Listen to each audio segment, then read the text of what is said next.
এবার আমি একটা পরোটা নিয়ে নিলাম, নিয়ে এবার আমি হাত দিয়ে পিটিয়ে নেব, যেহেতু এটা পেটাই পরোটা তার জন্য। এবার দেখো ছিঁড়ে একটু দেখাবো, দেখো কতটা লেয়ার হয়েছে। আর এই পেটাই পরোটাটা একদম নরম তুলতুলে হয়েছে, খেতেও কিন্তু অসাধারণ এই পেটাই পরোটাটা। দেখো কতটা লেয়ার হয়েছে। হ্যালো বন্ধুরা, তো আমি আজকে আবার অন্যদিনের মতো নতুন একটা রেসিপি নিয়ে এসেছি। আজকে রেসিপি হচ্ছে পেটাই পরোটা। তো চলো আমি এই রেসিপিটা কীভাবে বানাই তোমরা শেষ পর্যন্ত ভিডিওটা স্কিপ না করে পাশে থেকে দেখার জন্য অনুরোধ রইল। তো চলো শুরু করি। প্রথমে আমি একটা গামলা বাটি নিয়ে নিয়েছি। এই পেটাই পরোটাটা বানাতে আমার ময়দা আটা লাগবে, তো আমি ময়দা আটা নিয়ে নিয়েছি। এর মধ্যে 400 গ্রাম ময়দা আটা আছে, তো আমি ময়দা আটাটা নিয়ে নিলাম। তো ওই গামলা বাটিতে আমি ঢেলে দেবো ওই ময়দা আটাটা। ওর মধ্যে একটু লবণ দিয়ে দেব, 1 চামচ চিনি দিয়ে দেব। এই চিনিটা দিলে পরোটাটা মিষ্টি মিষ্টি মতো লাগে আর খেতে কিন্তু খুব ভালো লাগে, তার জন্য মিষ্টিটা দিয়ে দিলাম। 1/2 চামচ বেকিং পাউডার, 1 চামচ ইস্ট দিয়ে দেব।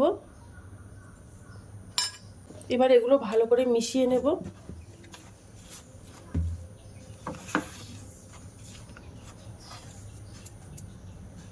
ওর মধ্যে 3 চামচ সাদা তেল দিয়ে দেব।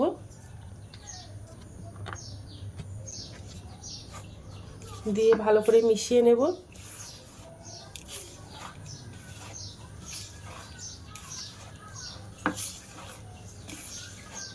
তো শুকনো উপকরণগুলো সব মেশানো হয়ে গেছে। এবার আমি ওর মধ্যে উষ্ণ গরম জল দিয়ে আটাটা মেখে নেব, মেখে একটা ডো বানিয়ে নেব।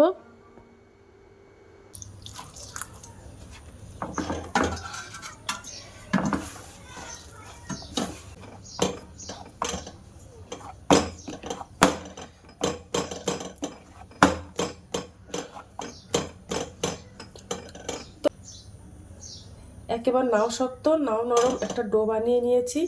ওটা বানানো হয়ে গেছে। এবার আমি 30 মিনিটের জন্য রেস্টে রেখে দেবো। এবার আমি একটা ঢাকনা চাপা দিয়ে রেখে দেবো। তারপরে আমি আবার 30 মিনিট পরে চলে এসেছি। তো আমি আবার 30 মিনিট পরে চলে এসেছি। তো আটার ডোটা দেখো কেমন হয়েছে, দেখো কতটা ফুলে গেছে ডোটা।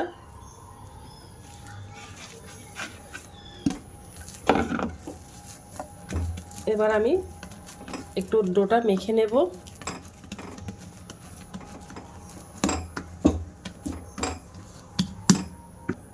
একটু আটা ছড়িয়ে দেব।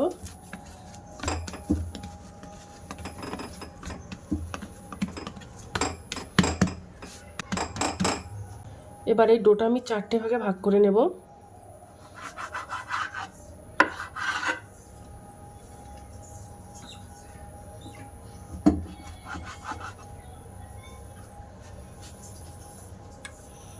চারটে ভাগে ভাগ করে নিলাম।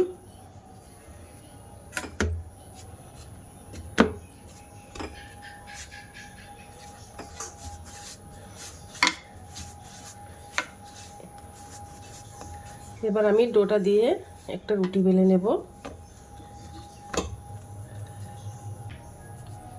একটু আটা ছড়িয়ে দেব।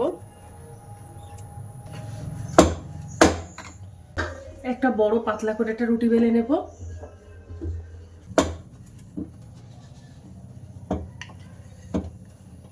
একটা দেখো বড় পাতলা করে একটা রুটি বেলে নিয়েছি। এবার আমি কর্নফ্লাওয়ার আর সাদা তেল দিয়ে একটা মিশ্রণ বানিয়ে নেব। একটা বাটিতে 2 চামচ তেল আর 1 চামচ কর্নফ্লাওয়ার নিয়ে নিয়েছি। নিয়ে এবার আমি একটা ঘন করে একটা পেস্ট বানিয়ে নেব। দেখো কর্নফ্লাওয়ার আর তেল দিয়ে আমি একটা পেস্ট বানিয়ে নিয়েছি। এবার আমি ওই কর্নফ্লাওয়ার আর পেস্টটা দিয়ে দেব।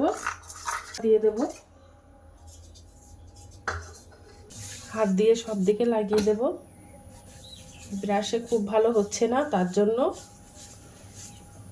তো ভালো করে লাগিয়ে দিয়েছি। উপর থেকে একটু আটা ছড়িয়ে দেব। একটু ছুরি দিয়ে কেটে দেব।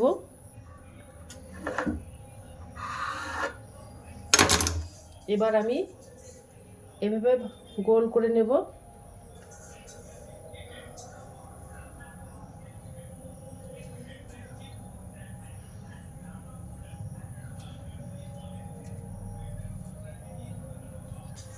তো দেখো গোল করে নিয়েছি, এবার এগুলো ভালো করে মুড়ে দেব।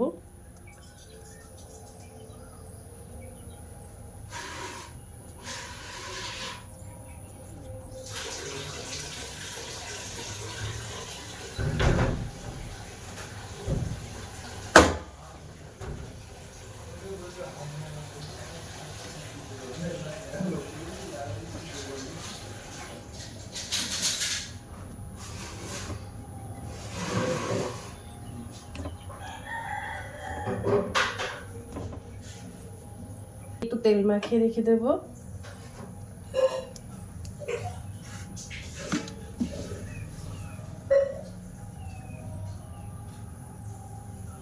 এবার আমি তেল মেখে 30 মিনিটের জন্য আবার রেখে দেব। একটা ঢাকনা চাপা দিয়ে রেখে দেব। আর তোমাদের কাছে যদি কিচেন র্যাপ থেকে থাকে তোমরা কিচেন র্যাপ দিয়েও ভালো করে ঢেকে মুড়ে গরম জায়গাতে রেখে দিতে পারো।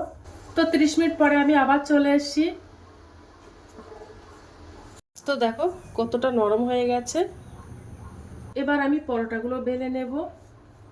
তো একটা লেচি নিয়ে নিয়েছি, এবার এই লেচিটা আমি বেলে নেব।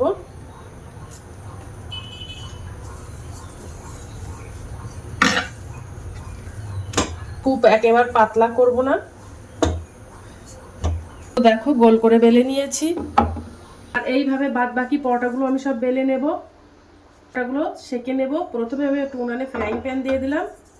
আমি ওর মধ্যে একটু বাটার দিয়ে দেব।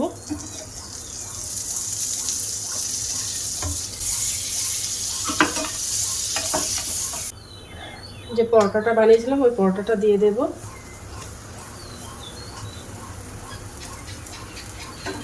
এবার পরোটাটা উল্টে পাল্টে ভাজা করে নেব।